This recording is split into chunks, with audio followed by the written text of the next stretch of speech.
ప్రేక్షక దేవులకు నమస్కారం అండి. ఈ వీడియో చూసిన వాళ్ళకి ఒక విన్నపం. ఏం లేదండి, ఈరోజు మార్నింగ్ మేము బయటకు వెళ్తుంటే ఒక తాత ఎదురొచ్చారు మాకి. అంటే ఆయన ఈ వయసులో బాగా ఏజ్ అయిన పర్సన్, 70-75 ఉంటుంది ఆయన ఏజ్. ఈ టైంలో కొడుకులతో కోడళ్ళతో సేవలు చేయించుకునే వయసులో ఆయన పొద్దున్నే లేచి కష్టపడి పాలు తీసుకొని సందుకు వెళ్ళి పాలేసి మరి ఇంటికి రావడం జరుగుతుంది. అలాంటి సిచ్యువేషన్లో ఈరోజు మేము వెళ్తుంటే మా ముందు బండి తోసుకొని వెళ్తున్నారు. ఎవరో కూడా ఆయన మాకు తెలియదు. 1 కిలోమీటర్ వరకు ఆయన తోయడం జరిగింది. ఆయన ఎవరో మాకు తెలియదు. చూడగానే బాధేసింది. ఏమైంది తాత అని ముందుకెళ్ళి అడిగితే ఇలా పెట్రోల్ అయిపోయింది అని. ఆల్రెడీ 1 కిలోమీటర్ ఆయన అలానే తోసుకొని వచ్చారు. సరేలే అని చెప్పేసి మేము థ్రోయింగ్ చేస్తాము వస్తావా అని చెప్తే ఆయనకు అట్లీస్ట్ థ్రోయింగ్ చేస్తే బండి హ్యాండిల్ చేసే అంత ఇది కూడా లేదు. నాకు రాదు, నా వల్ల కాదు అంటున్నారు. కాబట్టి మేమే ఏదో నచ్చ చెప్పి లేదు తాత మేము చూసుకుంటాం, నిదానంగా మేము తీసుకెళ్తాము అని చెప్పేసి అలా పెట్రోల్ బంక్ వరకు తీసుకెళ్ళి పెట్రోల్ వేయించి పంపించాము.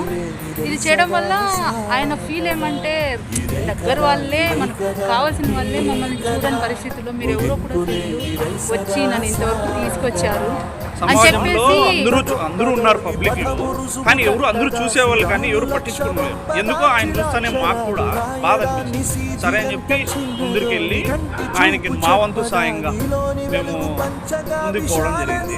మీకు ఈ వీడియో పెట్టడానికి కారణం ఏమంటే ఏం లేదు, కొద్దిగా మనకు రోజు మనం వెళ్ళే రొటీన్స్లో మనకు బయట ఎదురవుతుంటాయి. ఇలాంటి వాళ్ళు ఎవరన్నా కానీ ఉన్నప్పుడు మనకు తోచిన సాయం, అంటే మనం ఏం డబ్బు ఇవ్వమను లేదా ఏదైనా ఇవ్వమను అని కాదు, మనకు తోచినంత వరకు మనకు చేతనైనంత హెల్ప్ మనం చేస్తే వాళ్ళకు కూడా కొంచెం సాటిస్ఫాక్షన్ ఉంటుంది.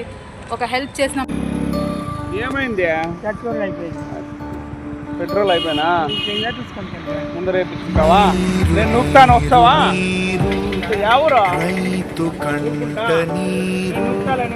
చూడనైన చూడరెవ్వరు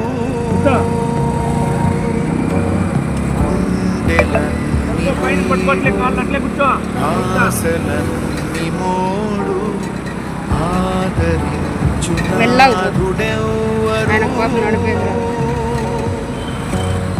అన్నదాత గోడు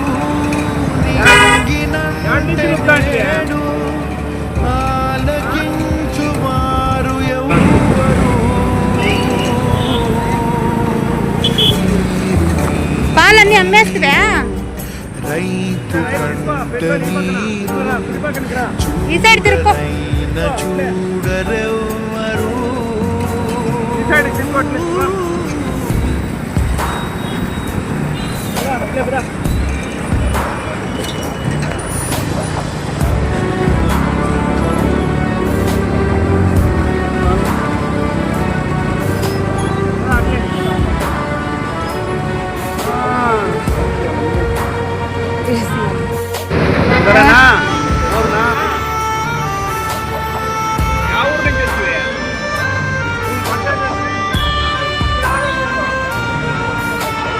దగ్గర కిలోమీటర్ నుంచి ఉన్నావా? గొంతు ఎండిపోయే